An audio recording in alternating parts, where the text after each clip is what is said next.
क्या हाल है आप सबका? ठीक ठाक हैं? प्रोजेक्ट करने के बाद अभी आप सलामत हैं? होप करता हूं कि आपको प्रोजेक्ट से बहुत कुछ सीखने को मिला होगा। उसी प्रोजेक्ट के अंदर अब अगला हिस्सा जो हमारा है उसमें हमने नेविगेशन बार को बनाना है। आइए मैं आपको जल्दी से दिखा देता हूं कि नेविगेशन बार हम कहते किसको हैं। तो ये हमारा फाइनल पेज है जिसको हम बनाएंगे। इस पेज में सबसे ऊपर ये जो ब्लैक हिस्सा है इसको हम नेविगेशन बार कहते हैं। इस नेविगेशन बार के अंदर नॉर्मली तौर पर किसी भी आप वेबसाइट पर जाएं तो उस वेबसाइट का लोगो यहाँ होता है। तो ये हमारी वेबसाइट का लोगो है नेविगेशन बार के अंदर, और इसमें डिफरेंट लिंक्स होते हैं जो हमें डिफरेंट पेजेस में लेकर जा सकते हैं। तो इस टॉप वाला जो सेक्शन है जिसके अंदर हमारा लोगोज होते हैं और डिफरेंट पेजेस के लिंक्स होते हैं, इसको हम नेविगेशन बार कहते हैं। तो इस वीडियो में हम अपने नेविगेशन बार का HTML कोड लिखेंगे। अभी हम इसको डिज़ाइन वगैरह या इसका CSS के बारे में हम नहीं सोचेंगे, बल्कि हमारा मकसद सिर्फ ये होगा कि इस नेविगेशन बार का जो HTML कोड है उसके ज़रिए हम इसका स्ट्रक्चर या इसका हम स्केलेटन बना सकें। तो सबसे पहला काम जो हमें करना पड़ेगा वो ये है कि हमें अपने फ़ोल्डर में जाना पड़ेगा और फिर से अपनी फ़ाइल को खोलना पड़ेगा जिस पे हम काम कर रहे थे। तो अगर हमें याद हो तो वर्क फोल्डर पे हमने अपना सारा काम किया था और उसमें ये जो फाइल है जो हमारे पास ब्राउज़र के आइकॉन या इस मेरे केस में गूगल क्रोम के आइकॉन के साथ है, मैं इस फाइल को राइट क्लिक करूँगा और कॉन्टेक्सचुअल मेन्यू से ओपन विद के ऑप्शन से मैं नोटपैड का ऑप्शन सेलेक्ट करूँगा। तो मैंने इस फाइल को अब खोल दिया है। नेविगेशन बार बनाने के लिए हमें एक HTML का टैग यूज़ करना पड़ता है जिसको हम नेविगेशन टैग कहते हैं। तो हमने दोबारा से एंगल ब्रैकेट से शुरू करना है, बीच में टैग का नाम लिखना है जिसको हम NAV टैग, nav टैग भी कहते हैं, और फिर इसको हमने बंद कर देना है। तो इन सब चीज़ों के बाद ये हमारा लोगो का टेक्स्ट हो गया, ये हमारे लिंक्स का टेक्स्ट हो गया, और हम चाहते हैं कि हम यहाँ इसको क्लोज करें। ये जो यहाँ मेरा लोगो है इसको मैं एक लिंक बनाना चाहता हूँ, तो इसके इर्द गिर्द मुझे A का टैग यूज़ करना पड़ेगा। आपको याद होगा कि जब भी हम लिंक एलिमेंट को यूज़ करते हैं तो हमें href का एट्रीब्यूट स्पेसिफाई करना पड़ता है, और इस एट्रीब्यूट में हम उस लिंक को डालते हैं जिस पर जब यूज़र क्लिक करता है तो हमारा पेज वहाँ जंप कर देता है। इस केस में हम नहीं चाहते कि हम किसी और पेज पर जंप करें, बल्कि हमारा मकसद ये है कि हम सेम पेज पे रहें, इसलिए मुझे अपनी फ़ाइल का पाथ यहाँ देना पड़ेगा।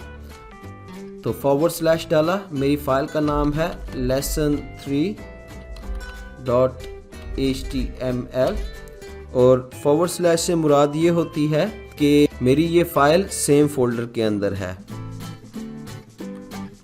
अभी अगर आपको ये समझ भी नहीं आई तो बस अभी आप फॉर द टाइम बिंग इसको ऐसे ही लिख लीजिएगा। अब ये जो हमारे होम, अबाउट, सर्विसेज और कॉन्टैक्ट हैं ये भी हमारे लिंक होंगे।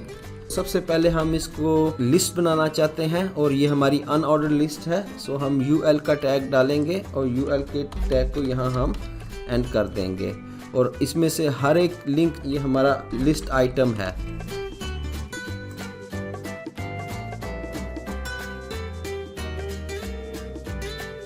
जैसा कि मैंने पहले भी रिपीट किया कि होम, अबाउट, सर्विसेज, ये जितने भी हमारे पास ऑप्शन हैं ये हमारे असल में लिंक हैं जो हमें डिफरेंट पेजेस पे लेके जाना चाहिए।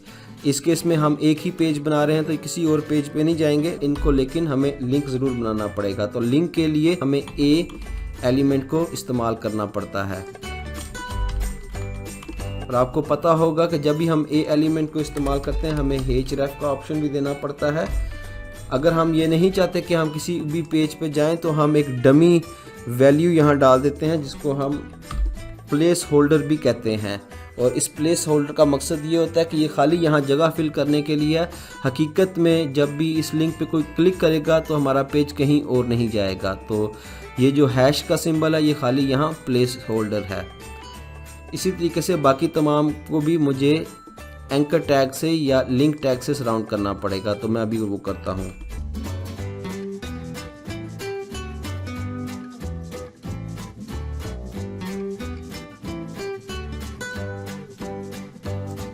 जिस स्टाइलिंग के लिए मैं कुछ क्लासेस देना चाहता हूँ अपने इन टैग्स को, सो nav को हम दे देते हैं क्लास, इसका नाम होगा nav।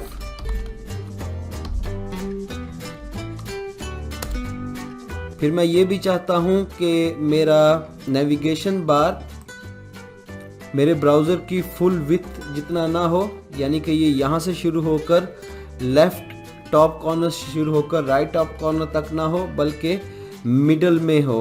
तो ये पूरी ब्राउज़र की विड्थ को कवर ना करे, इसलिए मैं अपने लोगो को और अपने लिंक्स को एक डिव टैग से सराउंड करूँगा, और जिसको मैं क्लास दूंगा कंटेनर को, और CSS में जाकर मैं इस कंटेनर को कोई मैक्सिमम विड्थ दे दूंगा। अभी आपको इन चीज़ों की बिल्कुल भी समझ नहीं आ रही होगी, परेशान होने की ज़रूरत नहीं है। जब हम CSS करेंगे तो आपको उसकी समझ आ जाएगी।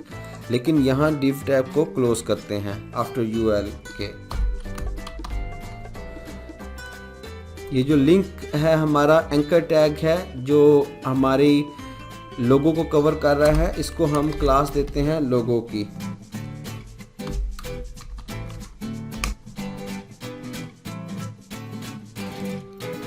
अब मैं अपने लोगो में चाहता हूँ कि मेरा जो फर्स्ट लेटर है लोगो का वो और लेटर की निस्बत बड़ा हो। तो अगर आप यहाँ देखें तो K बाकी लेटर की निस्बत काफ़ी बड़ा है, इसी तरह T बाकी लेटर्स की निस्बत काफ़ी ज़्यादा बड़ा है।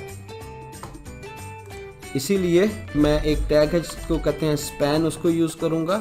तो के इर्द गिर्द मैं स्पैन का टैग यूज़ कर लेता हूँ। इसी तरह T से पहले मैं ओपनिंग स्पैन टैग को इस्तेमाल करता हूँ, और T के बाद मैं स्पैन टैग को क्लोज कर लेता हूँ। और इनके बीच में मैं इनको ID दे देता हूँ। ID is equal to